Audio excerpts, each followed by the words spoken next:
อันแรกเป็นกระถาธาตุลงสีบ้านในกันนะเพราะว่าพี่น้องเขาก็เลยเสมว่า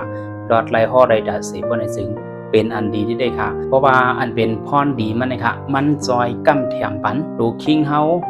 อยู่ดีกินหวานดังเปลี่ยนก่อกลางสั่งดักหลอดกว้าง8ย่อกะดังเป็นอันมาซ้อมกับซ้อมปานหรือเส้นนั้นค่ะมันยังเฮ็ดให้ใส่เฮา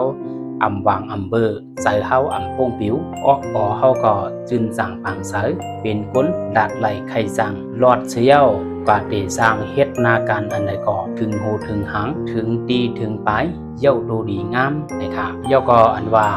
คันทาลูเกี่ยวอำลีซึ่งนั้นก็ดักกลางไก่ก้นเตียนแลใกล้หลอดปันกระถาหูในกูวันนะคะเย้าก็กระถามันมีดังป่าลี่แหล่ลิกไตซ้อมหนังโมเผิมโมมันนั่นกระถามันหลอดว่าจักคู่มาจละมาจินนอธรรมยุธรรมะสามิกอปะลูเปดอปะละทาลอวะละดอเตตุเมวะลำนะคะกระถาโหใน